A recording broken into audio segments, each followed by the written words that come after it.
The Critian ambassador's juvenile just breached 3 security checkpoints carrying a plasma wrench that could vaporize the entire diplomatic wing, and the maintenance human is helping it. Commander Zilax's translator implant had to be malfunctioning. It had to be. "Repeat that," he said, his third hand already reaching for the emergency. According to YouTube analytics, 98% of viewers are not subscribed. That's a huge number. By subscribing the channel that is completely free, you'll help support the channel and never miss fresh content. Lockdown controls. "Sir, Maintenance Tech Emma Johnson is currently in Sector 7 with the Critian Cub." Security Chief Vexia's voice crackled through his calm, tension bleeding through every syllable. "The juvenile is carrying a Class 4 plasma wrench. The human is...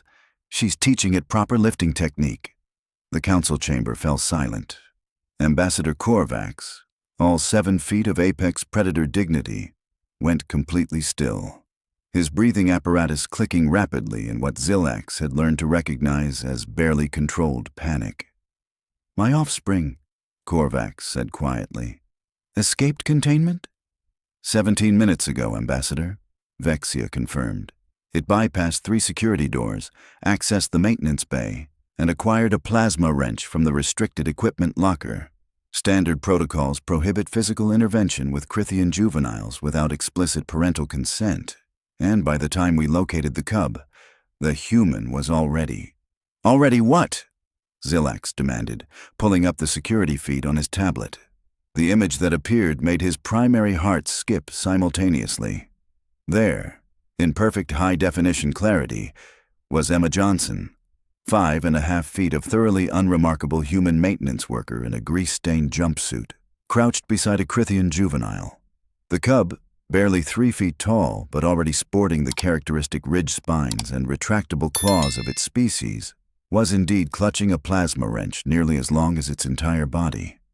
The tool's containment field glowed an ominous blue, indicating it was fully charged and active, and Emma was smiling. "Oh, that's a big wrench for you, isn't it?" Her voice came through the audio feed, cheerful and conversational. "Here, let me show you something. You're gonna hurt your back lifting it like that." "Spirits of the void," breathed Lirana, the Centaurian xenobiologist, leaning forward in her seat. "Is she touching it?" She was. Emma's hands were gently adjusting the cub's grip on the wrench, showing it how to balance the weight properly. The cub made a sound, a sort of chirruping trill, and adjusted its grip accordingly. The council chamber erupted. "Impossible!" Lirana was on her feet. "Critian juveniles don't respond to non-parental instruction. They can't. It's not in their neurological development. That wrench could level this entire section." The Valorian trade representative interrupted, her gill slits flaring wide. "One wrong move, one startled reaction. My offspring has never responded to anyone outside our family unit," Korvax said, and Zilax had never heard the normally composed ambassador sound so lost. When juveniles enter their exploratory phase, they are confined to reinforced chambers until the phase passes. They cannot be reasoned with. They cannot be taught. They certainly cannot be. On the screen, Emma laughed. Actually laughed, as the cub attempted to lift the wrench overhead. "Whoa, easy there, buddy. That's not how we do heavy lifting. Watch me first, okay? See? Bend your knees, keep your back straight." The cub watched. Then, impossibly, it imitated her stance.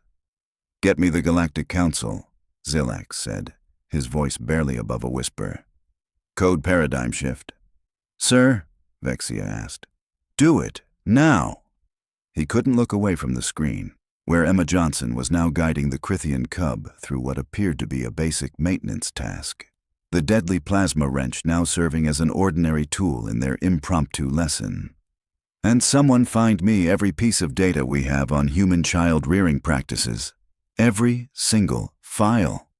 You think this is related to... That human just did something 40,000 years of Critian civilization says is neurologically impossible," Zilax interrupted.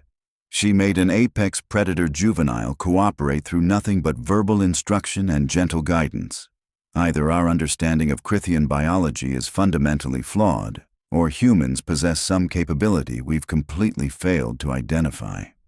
On the screen, Emma high-fived the cub with her palm. The juvenile's claws were fully retracted. Possibly both, Lirana whispered, her datapad already filling with notes. Definitely both.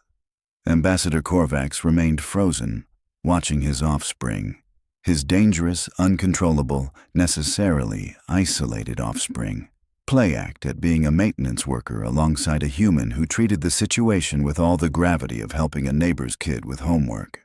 "That's my child," he said faintly. My child is learning." The plasma wrench powered down as Emma showed the cub the proper shutdown sequence. The juvenile watched every movement with rapt attention. Its tail, which should have been lashing aggressively, curled contentedly against the deck plating. "All right, little helper." Emma's voice came through, warm and encouraging. "Let's get this baby back where it belongs, yeah? Your folks are probably worried about you." The cub chirruped again and followed her toward the equipment locker. "Security," Zilax said carefully. I repeat, do not intervene. Continue monitoring, and for the love of all that's voidborn, make sure we're recording every second of this." "Already done, sir." "Good." He looked at the assembled council members, seeing his own shock reflected in every face. "Because I'm not sure anyone's going to believe this without video evidence." Ambassador Korvax's breathing apparatus clicked rapidly. "I'm watching it happen," he said softly, "and I don't believe it." On the screen, Emma Johnson walked side by side with a Critian juvenile, chatting away about proper tool maintenance like it was the most natural thing in the universe. The plasma wrench swung gently between them, safely powered down and properly balanced, carried by two sets of hands, one human, one Critian, working together. 40,000 years of established xenobiology quietly collapsed in a maintenance bay on a Tuesday afternoon. "We need to extract the human immediately," Vexia said, her voice tight with professional control that was rapidly fraying. "If the juvenile's predatory instincts activate—" "They won't," Lirana interrupted, her eyes locked on her datapad as streams of data poured across the screen. "Look at the biometric readings. The cub's cortisol levels are dropping. Its aggressive response markers are at baseline. It's not in a pre-hunt state. It's in a— Oh, void take me, it's in a learning state." Zilax watched Emma guide the cub back toward the equipment locker, the human's body language relaxed and open. No fear, no defensive posturing. She was talking animatedly about something. The audio feed picked up words like torque settings and safety protocols. And the juvenile was listening. "That's not possible," Ambassador Korvax said, but his conviction was wavering. Critian juveniles in exploratory phase don't have the neurological structures to process instructional language from non-family members. It's not defiance or choice. Their brains literally cannot parse the information. "Then what?" Zilax asked quietly. "Are we watching?" On screen, Emma stopped at the equipment locker. She held out her hand, palm up. "Okay, buddy, let's put this back nice and safe. Can you hand it to me?" The cub looked at the wrench, looked at Emma's hand, then, with careful deliberation, placed the plasma wrench into her palm. The council chamber went dead silent. "It understood a request," Lirana whispered. "A complex multi-step request requiring theory of mind, impulse control, and voluntary object transfer. That's more advanced than we see in adult Critians during their first year in multi-species environments." Emma secured the wrench in the locker, then turned back to the cub with a grin. "Good job. You're a really responsible helper, you know that?" The cub's tail swished, not in agitation, but in something that looked disturbingly like pleasure. "I'm calling the Xenopsychological Institute," Lirana announced, already pulling up her comm. "They need to see this in real time." "I'm calling my clutchmate," Korvax said faintly. "She needs to know that everything we believe about raising our offspring might be catastrophically wrong." Zilax barely heard them. He was watching Emma crouch down again, bringing herself to the cub's eye level. a posture that should have triggered aggressive dominance responses. Instead, the juvenile leaned closer. "So, what brings you all the way down to the maintenance bay?" Emma asked conversationally. "Just exploring?" The cub made a series of clicks and chirps, juvenile Critian vocalizations that most species couldn't begin to translate.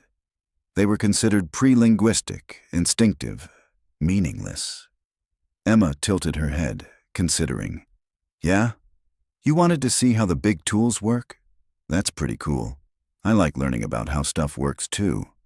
"She's responding to non-linguistic communication," Vexia said, disbelief coloring every word, as if she understands intent rather than just vocabulary. "Humans are social pack species," Zilax muttered, pieces clicking into place in his mind. High investment offspring rearing, extended juvenile development periods requiring constant adult interaction and teaching. "So are Critians," Korvax pointed out. "We invest enormous resources in our offspring." "In containment," Lirana countered, not looking up from her frantic note-taking. "In protection. In isolation until neurological maturity. You invest in keeping them alive until they can integrate. Humans invest in, what would you call it? Active development?" On screen, Emma was showing the cub her tool belt, explaining what each implement was for. The juvenile touched each one gently, carefully, its claws fully retracted the entire time. "My offspring has never retracted its claws for more than a few seconds outside of sleep cycles," Korvax said. His breathing apparatus had gone from panicked clicking to something slower, more wondering. "The muscle control required is significant. The conscious choice. The trust," Vexia added quietly. Emma laughed at something, a smudge of grease on the cub's snout perhaps, and reached out to wipe it off with her thumb. The gesture was so casual, so instinctive, that Zilax almost missed the significance. She had just touched a Critian juvenile's face, and the cub leaned into the contact. "Okay," Lirana said, her voice cracking slightly. "Okay, No species tolerates facial contact from strangers during juvenile development. It's one of the few universal constants in xenobiology. Faces are vulnerable. Juveniles protect them instinctively. This is impossible," 3 council members said in unison. "Yeah, I'm getting real tired of that word," Zilax muttered. He opened a new comm channel. "Vexia, what's the human's personnel file say about her background?" A pause. "Emma Johnson, age 32, maintenance technician 3rd class, human homeworld Earth, colony region North America. Previous employment includes..." Oh what? "She worked in childhood education before joining station services. Elementary level, ages 5 through 11 standard Earth years." Zilax felt something click in his understanding. "She's a teacher." "She was a teacher," Vexia corrected. "No," Korvax said softly, watching his offspring follow Emma toward the maintenance bay exit. The cub's entire posture relaxed and content. "She's still a teacher. She just changed the age range." On screen, Emma paused at the bay doors. "All right, little helper. I bet your parents are worried sick. Should we go find them?" The cub chirruped affirmatively. "Cool. But hey, if you ever want to learn more about how the station works, you can come visit me during my shift, okay? I'll show you all the cool stuff." Emma grinned. "With proper supervision from your folks, of course." The juvenile's tail swished in clear excitement. "She just invited a Critian juvenile to return," Lirana said, her voice distant with shock. "She wants it to come back." "And it wants to," Korvax added, watching his offspring's body language with an expression of dawning wonder. "My child wants to return to a non-family member for social learning interaction." Emma pressed the door control, and the bay doors slid open to reveal Security Chief Vexia standing in the corridor, her weapon conspicuously holstered but her posture radiating tension. "Oh, hey," Emma said brightly. "Perfect timing. I found this little guy wandering around the maintenance bay. Pretty sure they belong to someone important." Vexia's expression was carefully neutral. "The ambassador is waiting in Council Chamber 7. Awesome. Lead the way? And Emma Johnson, maintenance technician 3rd class, walked calmly down the corridor with a Critian juvenile trotting happily at her side, completely unaware that she'd just shattered 40,000 years of established xenobiological science. Get me everything, Zilax said to no one in particular. Every human study on child development, every paper on their educational systems, every scrap of data on how they raise their offspring. If humans can do this, if they can connect with juveniles across species lines through nothing but patience and genuine engagement, we need to understand how. And if we can't replicate it? Lirana asked. Zilax watched Emma chat with Vexia, while the cub investigated a wall panel with careful curiosity. Then we start hiring humans as universal childhood development specialists, because whatever that woman just did, we need more of it. Ambassador Korvax's breathing apparatus clicked steadily as he watched his offspring approach through the security feed. I need to speak with her, he said quietly. I need to understand how she knew what to do when 40,000 years of my species' collective knowledge said it couldn't be done. On screen, Emma high-fived the cub one more time before the trio disappeared around a corner toward the council chambers. The plasma wrench sat safely secured in its locker, and the station's diplomatic crisis had somehow transformed into something else entirely. Something that looked impossibly like hope. The council chamber doors opened, and Emma walked in holding the cub's hand. Actually holding. Hand in claw. Like it was the most natural thing in the universe. Ambassador Korvax made a sound that the translator couldn't process, something between a gasp and a prayer. Hey there, Emma said cheerfully, completely oblivious to the room full of dignitaries staring at her like she'd just juggled black holes. So, I found your kid in the maintenance bay. They're super curious. Really wanted to learn about the tools and stuff. The cub chirruped and waved at Korvax with its free hand. My offspring, Korvax said carefully, has never voluntarily touched a non-family member in its entire life. Emma glanced down at their joined hands. Oh, sorry, should I not? No! 4 council members shouted simultaneously. Emma froze. The cub's grip tightened slightly on her hand. Please, Lirana said, her voice shaking. Please don't change anything you're doing. We're trying to understand how you're doing it at all. Doing what? Emma looked genuinely confused. I just talked to them. They wanted to help with my work, so I showed them how. Kids like feeling useful, you know? Kids, Zilax repeated slowly. You're treating my station's worst security breach in 15 cycles like a child wandering away from their parent at a market. I mean, Emma shrugged. Isn't that basically what happened? Little dude got curious and went exploring, found the shiny tools, wanted to check them out. She grinned at the cub. Right, buddy. Enthusiastic chirping. You're aware, Vexia said carefully, that Critian juveniles are classified as class of biological hazards during exploratory phase. That touching one without parental consent carries a recommended sentence of, Wait, what? Emma's eyes widened. This little guy? A hazard? She laughed. Come on, they're just a kid. A really strong kid with some wicked claws. Sure, but they've been super gentle this whole time. Because you asked them to be, Korvax said quietly, staring at his offspring with an expression approaching reverence. They've been gentle because you requested it, and they chose to comply. Well, yeah, that's how it works with kids. You treat them with respect, explain things clearly, and give them chances to make good choices.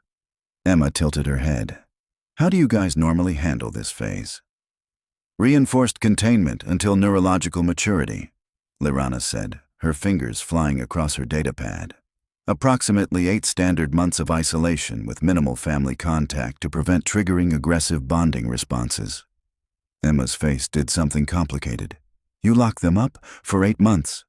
For their safety and ours, Korvax explained. They cannot be reasoned with, cannot control their predatory instincts, cannot... Okay, but like... Emma gestured at the cub, who was now examining Lirana's datapad with clear interest. They're literally doing all those things right now. Have you tried just talking to them?" The silence that followed was profound. 40,000 years, Korvax finally said. 40,000 years of civilization, and no one thought to simply talk to them. To be fair, Zilax offered weakly, the first few thousand attempts probably ended badly, because you approached them as threats instead of children, Emma said, her tone gentler now. Look, I'm not trying to criticize your whole culture or whatever, but on Earth, we figured out a long time ago that kids respond to how you treat them. You expect them to be dangerous, you get dangerous. You expect them to be curious learners. She squeezed the cub's hand gently. You get curious learners. The cub made a soft, content sound and leaned against Emma's leg. Impossible, someone whispered. But it sounded more like wonder than denial now. She's rewriting xenopsychology in real time, Lirana muttered, and she thinks she's just being nice to a kid. Emma caught the comment and smiled. I mean, I am just being nice to a kid. They're sweet. Want to learn, want to help, want to be part of what's going on around them. That's just normal kid stuff. Ambassador Korvax approached slowly, each step deliberate. The cub noticed and chirruped excitedly, reaching toward their parent while keeping hold of Emma's hand. My child, Korvax said, his voice thick with emotion, is happy and learning and safe with a stranger. He looked at Emma. We've been doing this wrong for my species' entire recorded history. Emma's expression softened. Hey, you were keeping them safe the best way you knew how. That's not wrong, that's caring. You just maybe didn't know there were other options? Other options, Zilax said, watching the impossible tableau before him. That humans apparently consider basic common sense. Well, Emma said with a slight laugh, we do have a lot of practice. Human kids are pretty helpless for a really long time. We kind of had to get good at the whole teaching and patience thing, or we'd never have made it as a species. The cub tugged on Emma's hand and pointed at Korvax's ceremonial sash with questioning chirps. Oh, you want to know about your parents' fancy outfit? That's a great question. Emma looked at Korvax. Is it okay if I bring them closer? Korvax nodded, not trusting his voice. Emma guided the cub forward, and for the first time in Critian history, a juvenile in exploratory phase approached their parent without aggression, without fear, with nothing but curiosity and trust. And everyone in the room understood they were witnessing the beginning of a revolution. Korvax knelt, bringing himself to his offspring's level.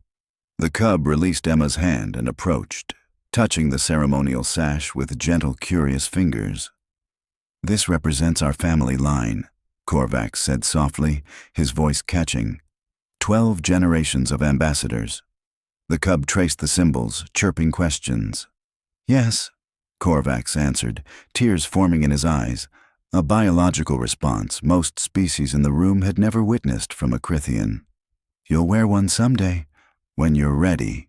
Emma watched with a soft smile, staying close but giving them space. That's really special. No wonder they're interested. I've never had a conversation with my child before, Korvax admitted, his breathing apparatus clicking rapidly. Not like this. I didn't think I could until they reached maturity. I thought I was protecting them by keeping them isolated. I thought I was being a good parent. You were being the best parent you knew how to be, Emma said firmly. And now you know another way. That's not failure. That's growth. Lirana was openly weeping as she typed. The implications are staggering. If Critian juveniles can learn and bond during exploratory phase, their cognitive development could advance years ahead of current timelines. Their social structures could fundamentally transform. The entire species could learn to enjoy their children. Korvax interrupted quietly, now stroking his offspring's head crest with shaking hands. The cub leaned into the touch, making sounds of contentment, instead of merely enduring their youth. How many other species are doing the same thing? Zilax wondered aloud. How many civilizations are containing instead of teaching, isolating instead of engaging? 17 species use isolation protocols for juvenile development, Vexia reported, pulling up data. 32 use minimal contact approaches. 14 classify their own juveniles as categorical hazards. Send this footage to all of them, Zelax ordered. With full xenopsychological analysis, include human specialist Emma Johnson's methodology in the report. Whoa, wait.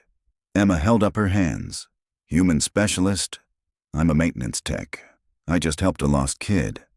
You revolutionized interspecies childhood development in less than an hour, Lirana countered, looking up from her datapad with red-rimmed eyes. You demonstrated capabilities we didn't know humans possessed. It's not a special human thing, Emma protested. Any decent person would help a kid who needed guidance. That's just basic empathy. Basic empathy, Zelax repeated slowly. That crosses species lines without hesitation. That sees a classified biological hazard and thinks, child who needs help. That's not common in the galaxy, Emma Johnson. That's extraordinary. The cub had climbed partially into Korvax's lap now, showing him something clutched in its small claws, a fastener from Emma's tool belt. They took a souvenir, Emma said with a laugh. Little klepto. That's pretty normal kid behavior too, honestly. They wanted something to remember you by, Korvax said, examining the small piece of metal like it was a precious artifact, a token of the person who first treated them like they mattered. Emma's expression crumbled a bit at that. Of course you matter, little buddy. Every kid matters. The cub chirruped and reached toward Emma again. She moved closer, and the juvenile grabbed her hand, then pulled her toward Korvax. Oh, Lirana breathed. Oh, it's trying to create a group bond. They want us both, Korvax said wonderingly, opening his other arm to welcome Emma into the embrace. They want their parent and their teacher together. Emma hesitated only a moment before accepting the awkward three-way hug, laughing as the cub chirped happily between them. Okay, this is pretty adorable, not gonna lie. I need to contact my clutchmate, Korvax said, his voice muffled. She needs to meet you. Our other offspring need to meet you. Would you be willing to teach us? Teach our entire family how to do what you did today? I mean, sure, but honestly, I just listened and stayed calm and treated them with respect. That's not really teachable. That's just caring about kids. It's teachable if no one in your entire civilization knows how, Zelax said quietly. Ambassador, I'm formally requesting Human Specialist Johnson be assigned to a cross-species childhood development advisory role. I second that request, Lirana added immediately. I still have maintenance duties, Emma protested, even as the cub climbed onto her shoulders to investigate her ponytail. You still have maintenance duties, Zelax agreed with a slight smile. You also now have the most important job on this station, teaching the rest of us how to love our children properly. Korvax made a sound that might have been a laugh or a sob. 40,000 years, and a human maintenance worker shows us what we've been missing in a single afternoon. Hey, Emma said gently, helping the cub down from her shoulders before they pulled her hair too hard. Better late than never, right? And think how many kids are going to have better lives now because of what happened today. The cub settled between Emma and Korvax, one hand holding each of theirs, looking thoroughly pleased with their arrangement. Indeed, Korvax said softly, squeezing his child's claws gently. Thank you, Emma Johnson. You gave me my child back. I didn't even know they were missing. Emma smiled, tears in her own eyes now. You're welcome, both of you. And in that moment, in a council chamber designed for diplomatic negotiations and trade agreements, a new paradigm was born. Not through legislation or scientific breakthrough, but through one human's simple belief that every child deserves patience, kindness, and the chance to learn. 3 hours later, Emma was back in the maintenance bay, updating the duty roster on her datapad. The cub, now officially named Takesh, she'd learned, had returned to their family quarters with Korvax. 17 species representatives had requested human childhood development consultations. The Galactic Council had declared an emergency xenopsychology summit, and Emma had a cooling duct that still needed fixing. "Hey, Johnson," her supervisor called over the comm. "Council wants you for another briefing in an hour." "Can I finish the Sector 7 repairs first?" Emma asked, grabbing her tool belt. "That coolant leak isn't going to fix itself." A pause. "You just revolutionized galactic civilization." "Yeah, and the station still needs maintenance." Emma shouldered her bag with a grin. "Besides, I promised Takesh I'd teach them about ventilation systems next week. Can't have them learning on broken equipment." Her supervisor's laugh crackled through. "Fair enough. 1 hour, Johnson." "Copy that." Emma headed toward Sector 7, humming slightly. Behind her, in council chambers across the station, ambassadors were rewriting 40,000 years of policy. Ahead of her, a coolant leak waited patiently. Just another Tuesday on the station. Some revolutions, Emma figured, could wait until after the maintenance schedule.